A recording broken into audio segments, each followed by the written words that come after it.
2016 या 2017 की बात है और ये एक ऐसा दौर था जब इंडिया में ये जो व्लॉगिंग है, ट्रैवल व्लॉगिंग है, इस तरह का कोई भी कंसेप्ट नहीं था और यूट्यूब सिर्फ और सिर्फ इन्फॉर्मेशन के लिए ही यूज़ किया जाता था ज़्यादातर लोगों में,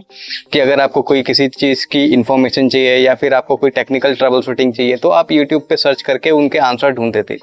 लेकिन बाहर यानी यूरोप में, अमेरिका में ये जो ट्रेंड है वो शुरू हो चुका था, व्लॉगिंग और अपनी लाइफ को रिकॉर्ड करना, डॉक्यूमेंट करना यूट्यूब पर। तो हुआ ये कि इंडिया में एक पर्सन था जो कि 9 to 5 जॉब उस समय कर रहा था, घूमने का काफ़ी शौकीन था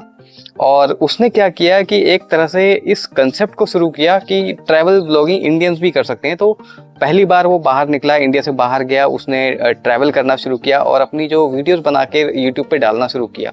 धीरे धीरे बहुत अच्छा रिस्पॉन्स आने लगा और आज के समय में ज़्यादातर लोग हैं उसकी वीडियो पे जब कमेंट करते हैं तो ये बताते हैं कि भाई आप जो हो वो भीष्म पितामह हो ट्रैवल व्लॉगिंग के। मतलब ये कि अगर मैं ये मानूं कि किसी ने इंडिया में इंट्रोड्यूस किसी कंसेप्ट को किया है ट्रैवल व्लॉगिंग को, तो वो ये पर्सन है वरुण वगीस, माउंटेन ट्रैकर के नाम से। और आप सभी लोग बहुत अच्छी तरह से जानते होंगे, उनको किसी इंट्रोडक्शन की ज़रूरत नहीं है आज के समय में। और इनकी जो वीडियो है वो मुझे कैसे पता चली, दरअसल मैं जॉब कर रहा था और मुझे भी ट्रैवल व्लॉगिंग और इन सब चीज़ों के कंसेप्ट के बारे में बिल्कुल भी आइडिया नहीं था और ना ही मेरे फीड में कभी वो नोटिफिकेशन आया इस तरह की कोई वीडियो का। मुझे उस समय मुंबई किसी काम से जाना था और मुझे नहीं पता था कि जो फ्लाइट है, चेकआउट है, ये जो बोर्डिंग पास लेते हैं वो किस तरह से लेते हैं, है ना। तो ये प्रोसेस चेक करने के लिए जब मैंने सर्च किया तो किसी तरह से उनका जो वीडियो है वो मेरे सामने आ गया था। तो अपनी वीडियो तो मैंने उसमें जो भी इन्फॉर्मेशन चाहिए थी वो मैंने देख ली, लेकिन बाद में उसके बाद जब उनकी वीडियो मेरे फीड में आई तो मैंने उस वीडियो को देखना शुरू किया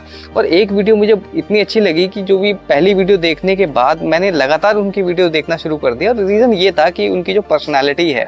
बहुत ही शांत स्वभाव है, इतना डाउन टू अर्थ और हम्बल पर्सन मुझे लगे, तो मैंने लगातार उनकी वीडियो देखना शुरू कर दिया। और आप सभी लोग जानते ही होंगे कि आज के समय में कितने सारे यूट्यूबर्स हैं, कितने ब्लॉगर्स हैं, लेकिन उनका जो नेचर है, उनका बात करने का तरीका और जिस तरह से हर चीज़ को एक्सप्लेन करने का तरीका, इस तरह से जो कनेक्ट बनाया उन्होंने और जो सारी ट्रैवलिंग है उसकी इन्फॉर्मेशन हम सब लोगों को दी कि अगर हम भी घूमना चाहते हैं तो उसको कैसे घूमा जा सकता है, ये जो कंसेप्ट है, ये जो चीज़ें हैं वो हमारे साथ इंट्रोड्यूस की।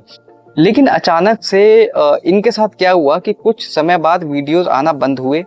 और पहले थोड़ा स्लो हुए थे, बीच में शॉर्ट्स सिर्फ आना शुरू हुए, उसके बाद वो शॉर्ट्स भी आना बंद हो गए और उस हुआ ये कि सभी लोग एकदम कंफ्यूज थे। उनको लगा कि शायद हो सकता है कि कोई ब्रेक लिया हो या फिर हो सकता है किसी ऐसी कंट्री की ट्रिप कर रहे हो जहाँ पे बेसिकली इंटरनेट नहीं है, तो इसलिए वजह से एडिटिंग या फिर वीडियो पोस्ट करना पॉसिबल ना हो। लेकिन हुआ ये कि कुछ समय बाद इनकी एक नई वीडियो आई जिसपे उन्होंने बताया कि he is suffering from depression. Travelling एक ऐसी चीज है जो हम सभी लोग जानते हैं कि अगर कोई इंसान घर से बाहर निकल के ट्रैवल कर रहा है तो ऐसा हो ही नहीं सकता कि उसको किसी भी तरह का कोई डिप्रेशन हो जाए। और मैं बड़ा हैरान था कि ऐसा कैसे हो गया। सच में ये बहुत हैरानी की बात होती है। उन्होंने अपनी वीडियो में उसमें बताया कि उनको डिप्रेशन, एंग्जाइटी, इस तरह के इश्यूज हो रहे थे और all thanks to the YouTube community की बहुत सारे लोगों ने उनको हेल्प की, जो उनके अपने फ्रेंड्स से, कनेक्शन से जो भी बने थे, और उस बुरे दौर से निकलने में उनको मदद की। और उसके बाद क्या हुआ कि उन्होंने ये प्रॉमिस किया कि अब लगातार जो है वीडियो आएंगी। उन्होंने घर से निकलना शुरू किया, टर्की की वीडियो आई, काफी देशों में उन्होंने ट्रैवल किया, थाईलैंड की एक सीरीज उन्होंने शुरू की। लेकिन उसके बाद उन्होंने एक और वीडियो डाला कि जहाँ पे वो उन्होंने बताया कि वो इंडिया से जर्मनी में सेटल हो रहे हैं और धीरे धीरे वो वीडियो जो है लगभग खत्म हो गई। इंस्टाग्राम मैंने उनका फॉलो किया हुआ है, इंस्टाग्राम पे उनकी जो है डिटेल्स आती रहती हैं, अपडेट आती रहती हैं कि वो किस तरह से हैं अभी। और मैंने ये देखा कि उन्होंने अभी एक इंस्टाग्राम पे फोटो डाली थी जिसमें वो हर्ट लग रहे थे, मतलब कुछ चोट वगैरह लगी हुई थी और वो एडमिटेड थे। तो मुझे ऐसा लगता है कि अभी जो लाइफ है, उनकी पर्सनल लाइफ है, वो इतनी ज्यादा जो है वो प्रॉब्लमैटिक है कि वो इस जर्नी को वो कंटिन्यू नहीं कर पा रहे। क्योंकि जिस वीडियो की मैं बात कर रहा हूँ जिसमें उन्होंने अपना डिप्रेशन जो है पब्लिक के सामने बेसिकली बताया था, लेकर आए थे, उसमें उन्होंने ये शेयर किया था बात कि वो चाहते हैं कि इस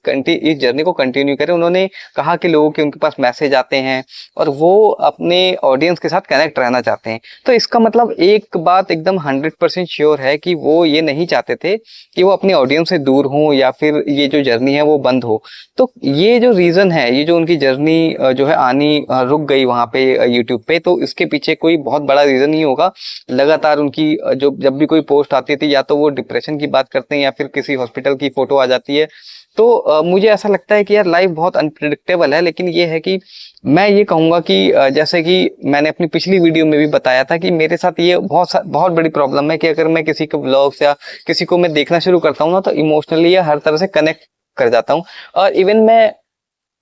इवन मैं सिर्फ व्लॉगिंग की बात नहीं है, मेरे ऑफिस में भी एक लड़का था, करीब बहुत कम एज में था, 19 ईयर्स का एज होगा उसका, और वो मेरे साथ जॉब कर रहा था। हम लोग साथ में जब बैठना शुरू किए, मुश्किल से 10-15 दिन बैठे होंगे, उसको किसी वजह से जो है कंपनी ने निकाल दिया था। उसके बाद मेरे को काफी मतलब ऐसा फील हुआ कि यार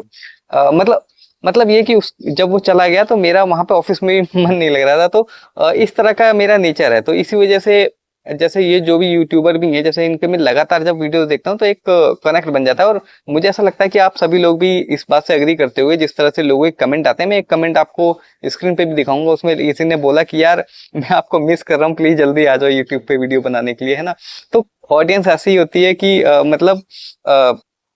इमोशनली भी कनेक्ट हो जाती है। ठीक है, तो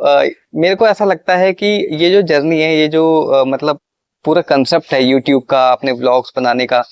ये अब इंफॉर्मेशन से तक सीमित नहीं है। मुझे लगता है कि ये इमोशनल कनेक्ट बनाने का भी बन गया है एक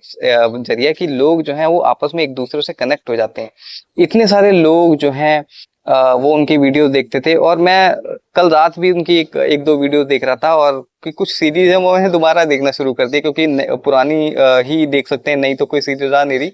तो मैंने बहुत महसूस किया कि जो आज के यूट्यूबर और जो नए ब्लॉगर्स आ रहे हैं ट्रैवल ब्लॉगिंग को कवर करने के लिए, उनमें और वरुण बगीच में ना सच में आज जो डिफरेंस है वो बहुत बड़ा डिफरेंस है। चाहे वो कितने ही हाई क्लास कंटेंट बना ले, लेकिन जो काम वरुण के चेहरे पे दिखाई देता था और जो मेच्योरिटी जो उनकी बातों में नजर आती थी, वो कहीं ना कहीं मुझे लगता है कि वो मिसिंग है।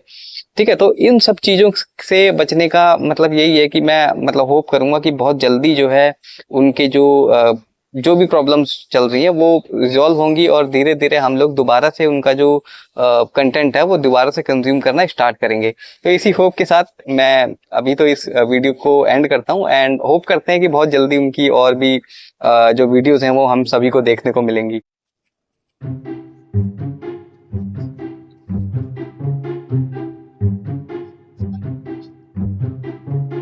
2000 अ, तो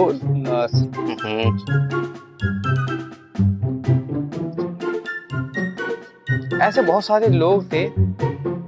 तो हुआ ये कि एक जो 9 पर्सन था, मैं जॉब कर रहा था अपने वहाँ अपने लेकिन मेरे मन में आया कि यार जो लोग बाहर घूम रहे हैं, तो